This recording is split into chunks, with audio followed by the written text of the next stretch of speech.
네, 이명박 전 대통령이 소환 약 21시간 만에 자택으로 귀가했습니다. 검찰은 조사 결과를 토대로 구속영장 청구 여부를 결정할 것으로 보이는데요. 네, 오늘 이 시간 최진영 변호사 그리고 염건웅 유원대 경찰 소방행정학부 교수와 함께 자세한 이야기 나눠보겠습니다. 어서 오세요. 네, 어서 오세요. 안녕하십니까? 네, 이 전 대통령이 검찰 조사에서 나와는 무관하다거나 알지 못한다는 기존의 입장을 되풀이한 것으로 알려졌습니다. 이렇게 모르쇠로 일관한 진술이 피해자 신문조서에 기록돼 남으면 결국 증거인멸 등의 우려로 구속영장 청구에 무게를 실어줄 뿐이다. 이런 분석도 나오고 있는데 어떻게 보십니까? 그렇습니다. 그 검찰청에서 나왔는 보도를 보면은 이른바 드라마틱한 진술의 변경은 없다라고 해서 도곡동 땅 그리고 지금 다스의 소유에 대해서는 여전히 나와는 무관하다라고 얘기를 했다고 합니다. 말씀하신 것처럼 그 다른 증거를 통해서 범죄 혐의가 소명이 됨에도 불구하고 본인은 죄를 부인할 경우 이른바 증거인멸 우려 내지는 도주 우려가 있다라고 해서 구속영장 청구 사유가 되는 것입니다. 그렇기 때문에 일각에서는 자백할 가능성도 없지 않느냐라고 생각을 예측을 했습니다만 처음과 초저일관 죄를 부인하는 것 같은데요. 그런 취지에서 적어도 법적인 취지에서 봤을 때는 구속영장 청구를 할 가능성이 점점 높아집니다. 다만 검찰 같은 이명박 전 대통령 같은 경우에는 딜레마한 것이 만약 여기에서 부인하지 않고 죄를 자백을 하면은 구속영장 청구 자체는 사전 구속영장 청구 자체는 피할 수 있을지 모르지만 재판에 넘겨졌을 때에 유죄로 인정될 가능성이 높고 그렇게 되면은 법정 구속이 될 수 있기 때문에 이러지도 저러지도 못한 그런 상태에서 본인의 무고함을 계속 호소했는 그런 상황이 된 것 같습니다. 뭐 여러 가지 딜레마가 있을 텐데요. 하지만 뭐 일각에서는 증거 자료가 이미 수집이 됐고 또 조사를 수차례 거부했었던 박근혜 전 대통령과는 상황이 조금 다른 만큼 불구속이 타당하다라는 의견도 있는데 이에 대해서는 어떻게 보세요? 일단 지금 대통령을 2명을 구속시킨다는 것 자체가 일단은 좀 검찰 입장에서 부담스러울 수는 있겠지만요. 지금 수집된 그런 증거들이 경찰에서 굉장히 오래 준비해왔고 또 굉장히 구체적으로 준비했던 그런 자료들이 지금 현재 그것을 바탕으로 어제 조사가 이루어졌던 것이고요.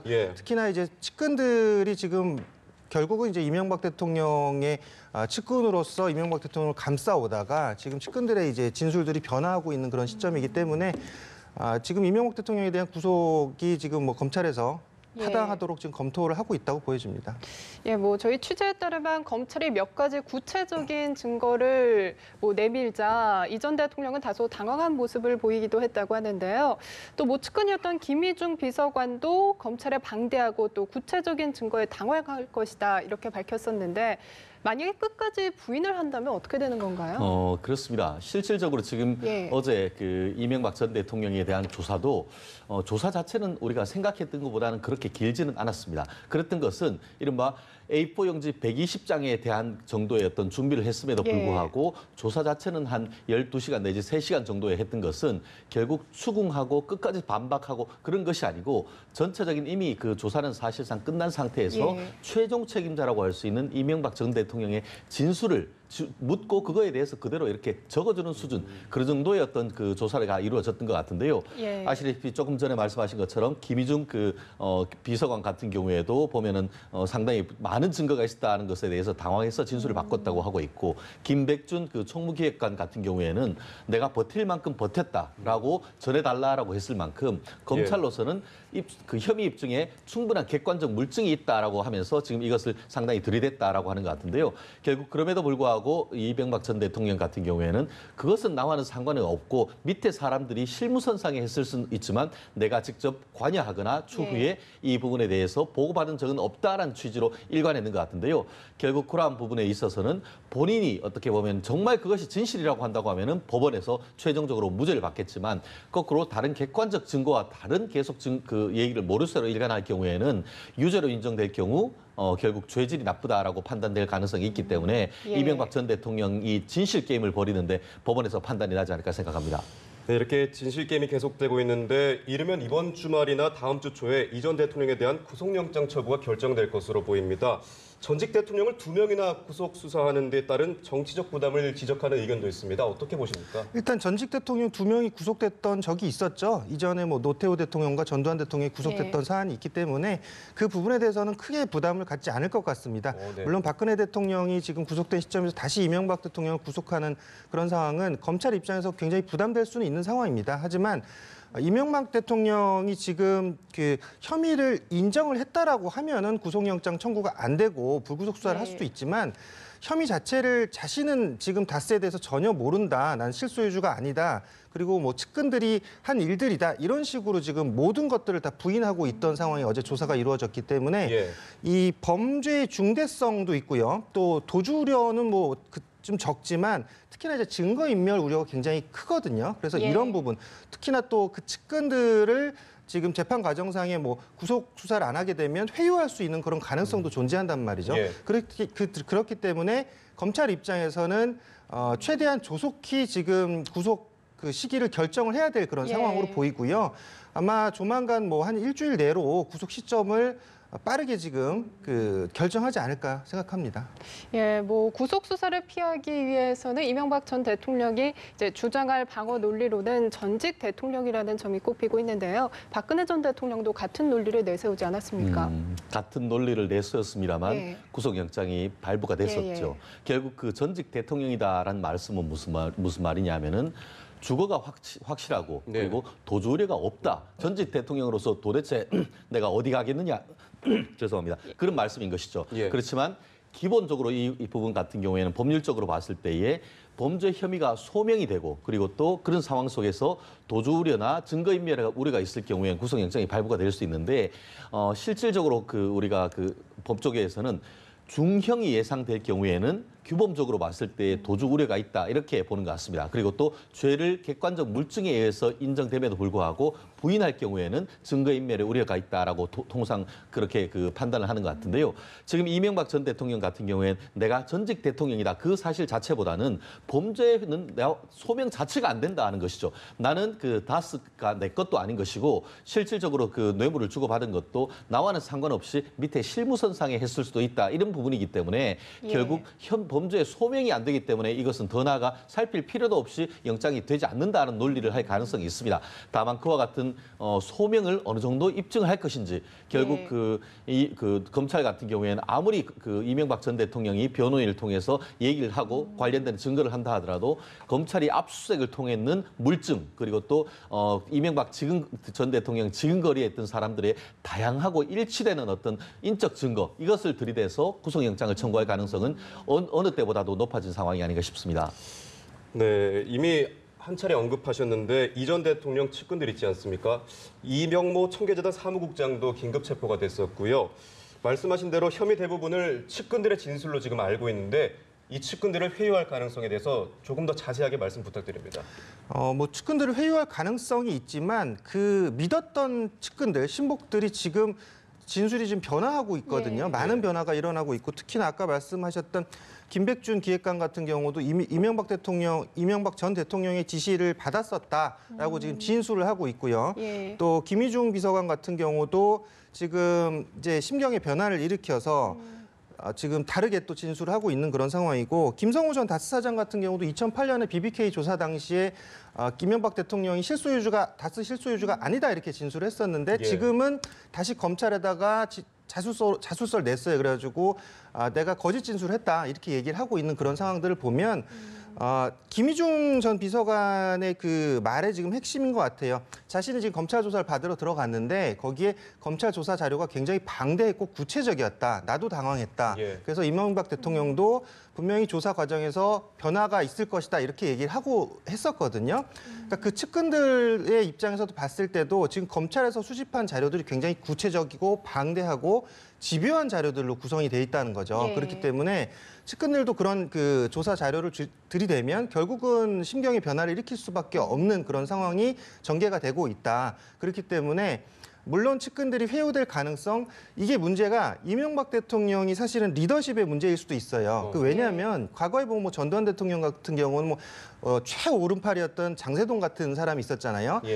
끝까지 배신하지 않고 우리를 지켰던 그런 경우가 있는데 이명박 대통령의 주변의 평을 들으면 이명박 대통령은 결국은 사람 관계에 있어서 이해관계를 중시한다라는 거죠. 그러니까 자신의 이익이 되는 사람들에게만 관계를 유지한다라는 건데 측근들과도 그런 관계를 유지했기 때문에 결국은 지금 이 측근들이 결국은 지금 진술들이 변화하고 있는 것들은 자신들이 결국 이명박 대통령의 의리를 지켜도 남는 게 없다라고 지금 판단한다는 거죠. 그래서 검찰의 그런 구체적인 자료와 측근들의 진술 변화가 결국은 이명박 대통령의 구속에 중대한 영향을 미칠 걸로 보여집니다.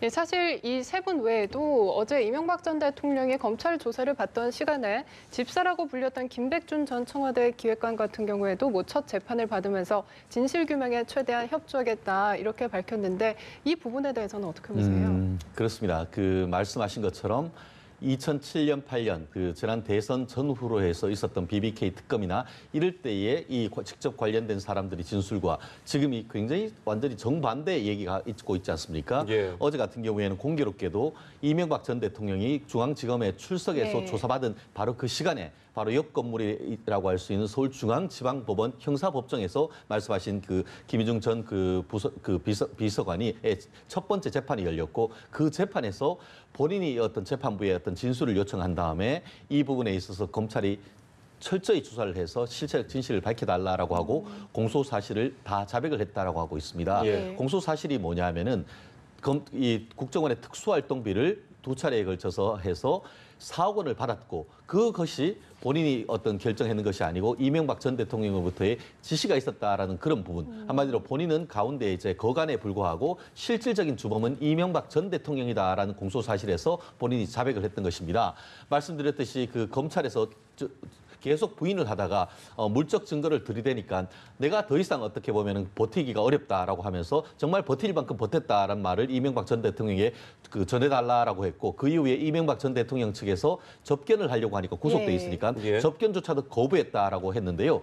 결국 이와 같은 그 김희중 전 비서관 그리고 또 김백준 지금 기획관 같은 경우에 지금 법정에서 진술 자체는 법정에서 진술은 그 자체로서의 어떤 조서가 증거 능력이 있습니다. 그래서 그 증거를 검찰로서는 그대로 해서 이명박 전 대통령의 재판에 유죄의 증거로 낼 가능성이 매우 높은데요. 정말 이명박 전 대통령은 죄를 부인하고 있습니다만 점점 검찰의 칼날은 이명박 전 대통령의 목을 조아오고 있는 그런 형국인 것 같습니다. 네, 최측근들의 진술이 결정적일 것 같은데요. 교수님 하나 궁금한 부분이 네. 이 전 대통령이 지금까지는 다스가 자신의 실소유가 아니다라고 주장하고 있습니다만 만약 이 전 대통령이 실소유주라면 이를 돌려받기 위한 민사소송을 제기할 수도 있죠. 또 네. 형사소송에서 차명재산을 부인하는 상황과 딜레마에도 빠질 수 있다고요. 네. 그 형사소법상에 보면 금융실명제 취지를 살리기 위해서 그러니까 실소유주를 처벌하게 되어 있습니다. 실소유주가 밝혀지게 되면. 근데 이제 민사소송상에 보면 이 차명재산의 경우 이제 실소유주가 아니라 이름이 등재된 사람이 결국은 이제 소유권이 인정되는 그런 상황인 거예요. 예. 그러니까 이명박 대통령이 만약 형사처벌을 받게 되면 이명박 대통령이 한 4조 원대의 차명재산이 있다라고 지금 보여지고 있고 다스가 지금 한 7조 원대로 평가를 받고 있는데 예. 그러니까 이명박 대통령의 그 차명재산들이 모두 그 현재 이름이 등재된 사람들 그러니까 차명재산으로 돌려서 명의를 갖고 있는 사람들한테 돌아가는 그런 문제점이 발생한다는 거죠. 예, 그런데 이명박 전 대통령 측은 대통령이 되기 이전에 이 혐의에 대해서는 공무원에 해당하는 뇌물 혐의를 적용할 수 없다 이렇게 주장하고 있는데 뭐 가능한 건가요? 그렇습니다. 실질적으로 어제 조사 자체에서는 뭐 이런 법리적인 논쟁은 없었습니다. 지금 검찰에서의 기자단에 얘기하는 것도 지금은 어떻게 보면은 사실관계만 확인을 하는 것이지 그것이 뭐 그 죄가 어떻게 성립되냐 그것에 대해서 조사한 것은 아니다라고 있습니다만 많은 국민들이 이 부분에 대해서 의문을 가지고 있는 건 맞죠. 아시다시피 2007년 말에 있었던 그 대통령 선거가 있었고 취임 자체는 2008년 2월 25일인 것으로 알고 있는데요. 그 이전에 돈을 주고받았다라는 것에 대해서 법적 성격을 가릴 경우에는 그것이 정치자금법이다라고 지금 주장한다고 하면은 말씀하신 것대로 공소시효가 한 7년 정도 돼서 이미 10년이 넘었기 때문에 더 이상 다툴 수가 없죠. 그 반면에 검찰 같은 경우에는 물론 일부 하나의 행위가 여러 개의 어떤 범죄의 구성 요건이 성립될 수가 있습니다.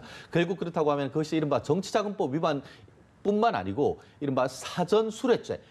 그 형법상의 사전수뢰죄는 뭐냐 하면은 공무원이 되려고 하는 자가 미리 예측해서 돈을 주고받고 이후에 공무원이 돼서 어떤 그 부당한 이익을 했다고 하면은 그것이 이른바 사전수뢰죄로 이른바 뇌물죄의 하나로서 처벌할 수가 있다라고 하고 있고 더불어서 2008년부터 5년 동안 재임 기간을 했는 중에는 이 뇌물죄로 재판에 넘길 수가 없기 때문에 공소시효 자체가 정지가 됩니다. 그러면은 퇴임 이후에 그 공소시효가 시작돼서 아직까지 10년 가량의 공소시효는 아직 남아 있다. 그렇기 예. 때문에 사전 수뢰죄에 해당하고 그와 같은 것에 대한 공소시효는 여전히 남아 있다라고 하면서 재판에 넘길 가능성이 높기 때문에 이 부분은 아마 법정에서 변호인과 이 검찰 사이에 치열한 법리적 대결이 이어질 가능성은 여전히 남아있지 않을까 싶습니다. 네, 법리적 다툼이 남아있는 것 같은데요. 또 이 전 대통령의 범죄 혐의에는 다수의 측근뿐만 아니라 가족까지, 친인척까지 연루돼 있습니다.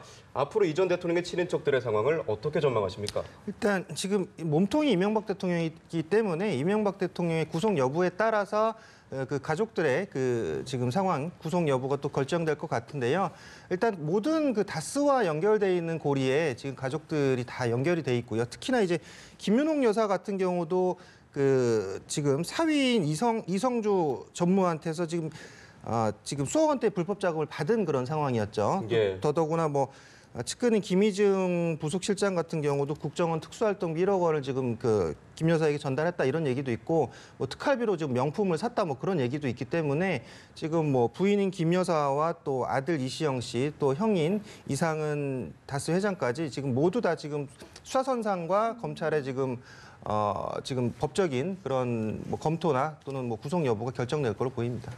예, 사실 이번에 이뤄진 검찰 조사 전 국민이 보고 있었거든요. 사실 국민들 입장에서도 상당히 참담한 심정으로 지켜봤을 것 같은데 어떠세요? 참. 전직 대통령이 예. 사실상 모두가 지금 이 검찰청 포토라인에 서는 것 같은데 예. 이와 같은 일이 어제 같은 경우에 이명박 전 대통령도 다시는 반복돼서는 안 되고 마지막에 돼야 된다라고 하는데 그와 같은 생각은 국민들이 마찬가지일 것 같습니다. 그렇기 때문에 아마 기원 문제도 그와 같은 선상에 있는 것인데 정말 국민들로서는 이 비극이 반복되지 않기를 그런 마음이 간절할 텐데 지금으로서는 실체적 진실을 밝혀서 그 부분에 대한 시비를 가리는 것이 가장 먼저 우선이 아닌가 생각합니다. 예, 알겠습니다. 오늘 두 분 말씀 여기까지 듣겠습니다. 지금까지 최진영 변호사, 염건웅 유원대 경찰 소방행정학부 교수와 함께 자세한 얘기 나눠봤습니다. 고맙습니다. 고맙습니다.